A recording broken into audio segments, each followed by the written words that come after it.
In the past, I've made a video on my channel about the most common mistakes that English speakers make in Italian. Well, let me tell you that that video was very successful and a lot of people loved it. So, well, I thought, why don't I make a second part of that video? Ciao a tutti e bentornati sul mio canale. My name is Stefano and I am an Italian teacher. In today's video, we're going to see some more very common mistakes that English speakers make in Italian. I've been teaching Italian online for 5 years.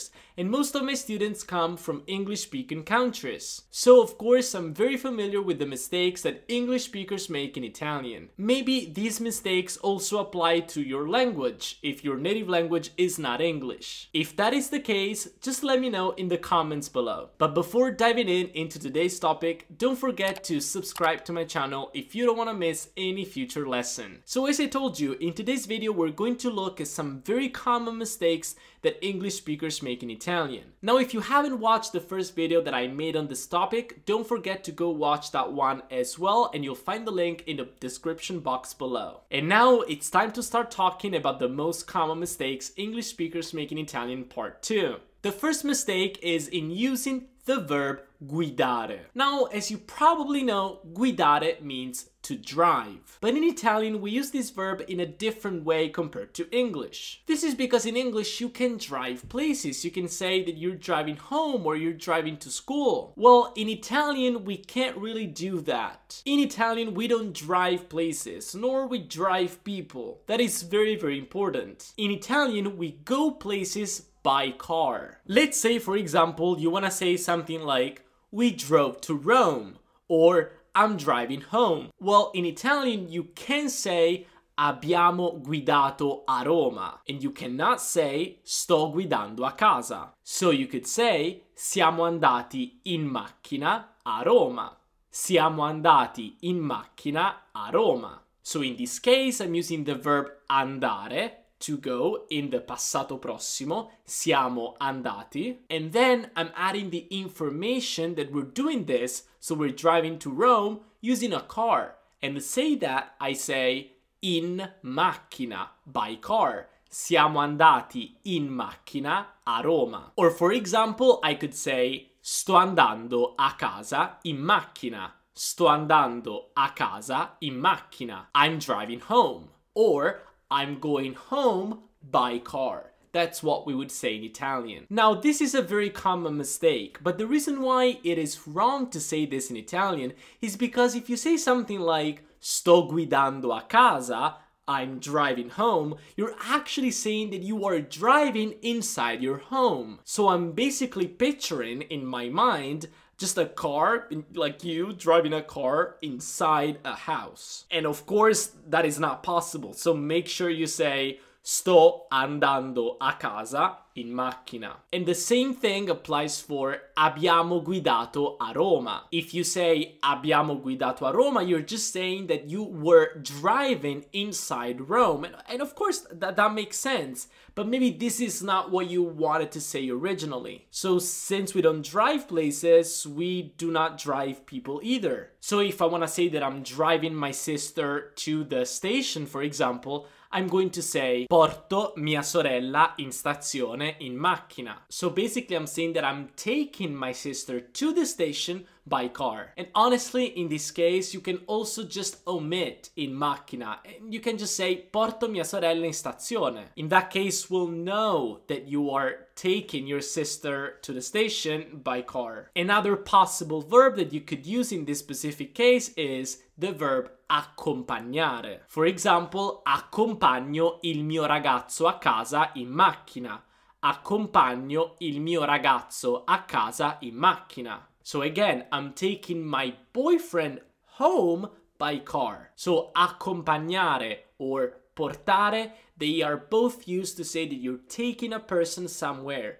So that you're basically driving a person somewhere. Now, the second mistake that I would like to talk to you about is in versus tra. Now, I've actually made a video on this topic that you can find on my channel somewhere here, but you can also go watch that later, and I'll leave the link in the description box below again. Now, the difference between the preposition in and tra is very, very important. These two prepositions are used to express the idea of time. Specifically, one of these two prepositions is used to tell the person you're talking to when something is going to happen in the future. So starting from now, how long it's gonna take for that thing to happen in the future. So basically, I'm talking about the English preposition of time in, but in Italian, that does not translate in. Let me give you an example to better understand. Finirò il progetto tra un mese.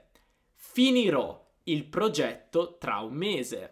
Here, I'm saying that I'll finish the project in a month. So starting from now, in a month, the project will be over. So as you can see, I'm using the preposition tra to give the idea of when that specific thing is gonna happen in the future. So a month from now, starting from now, the project will be over. Finirò il progetto tra un mese. Finirò il progetto tra un mese. Now, if I don't use the preposition tra, but I use in instead, I'm saying something completely different. If I say finirò il progetto in un mese, finirò il progetto in un mese, which is totally correct in Italian, I'm actually saying how long it's gonna take me to finish the project. But that doesn't mean that I'm starting the project today or that the project will be over in a month. I'm just saying that it'll take me 1 month to finish the project. But I could start the project today, tomorrow, in 2 years, it doesn't matter. The duration of the project for me to finish the project is going to be 1 month. So, finirò il progetto tra un mese. It means that you'll finish the project in a month from now. Finirò il progetto in un mese. It means that it's going to take you 1 month to finish the project, no matter when you start. Now, another very, very common mistake that English speakers, but let me tell you, not just English speakers, it's very common mistake across, people speaking multiple languages, is to use the definite article before a possessive adjective that precedes the name of a family member. So I'm sure you have studied possessive adjectives in the past, and you know that with possessive adjectives, we use definite articles. To say my, I don't say mio, just mio, but I say il mio, la mia, your, il tuo, la tua, i tuoi, and so on. So in Italian, we always use a definite article with a possessive adjective, except when the possessive adjective precedes the name of a family member that is singular and not modified by an adjective. So for example, if I want to say my sister, since sister is of course a family member and it is singular, I'm going to say mia sorella. Mia sorella, not la mia sorella. The same applies to tuo padre, your father, not il tuo padre. And then nostra zia, our aunt, not la nostra zia. But then if the family member is plural, the article comes back. For example, le mie sorelle, and le nostre zie, our aunts. But also, let me add a little thing. If the family member is modified by a suffix at the end, for example, fratellino, little brother, then the article comes back and you're going to say il mio fratellino, my little brother. So the reason why I'm making these videos, is to help you try to avoid these mistakes. They're very easy to fix, but honestly, they are not a big deal. Of course, if you say la mia sorella instead of mia sorella, that's not a big deal. We're still going to be able to understand you.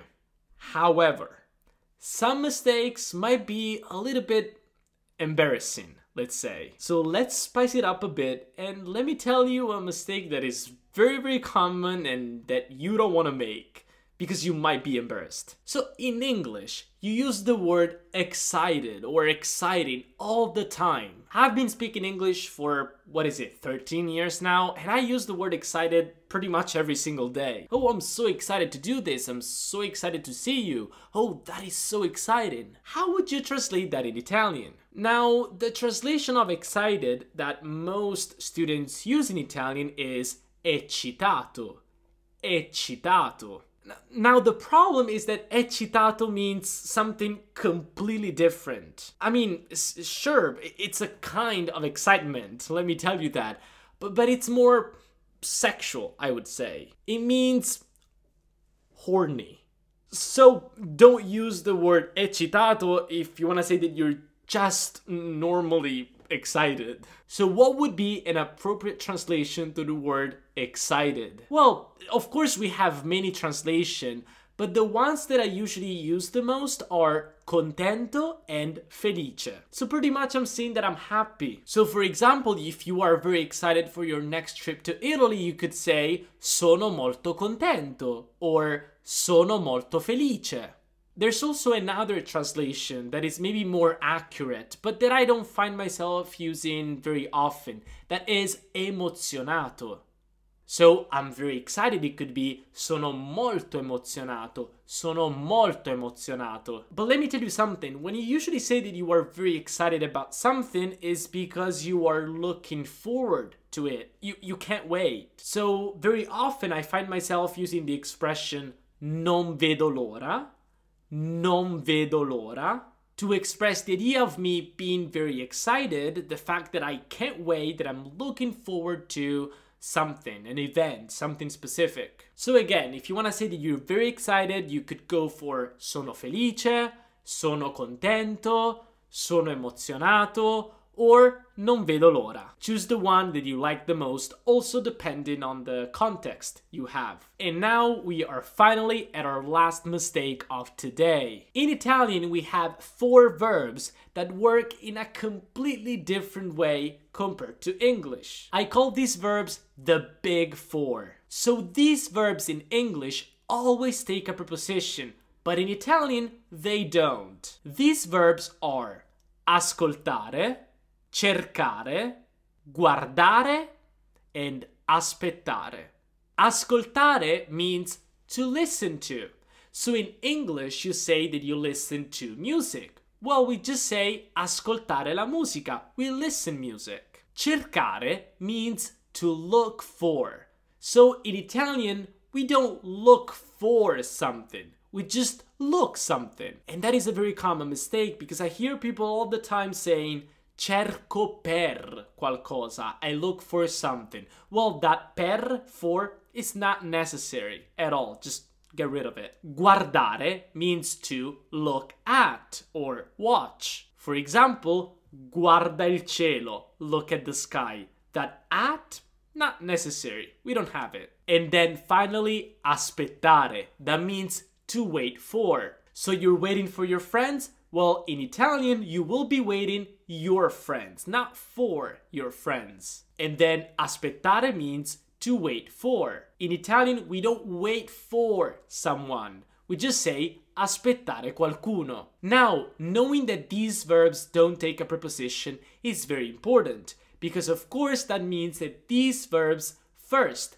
take a direct object and second take the verb avere in passato prossimo. Now, knowing this is very important because if you know that these verbs do not take a preposition in Italian, it means that they are going to take a direct object. If you don't know what direct and indirect object pronouns are, don't worry, I also have a video on that and you'll find it in the description box below. Let me give you some example with these verbs. The first one is mi piace ascoltare la musica in macchina.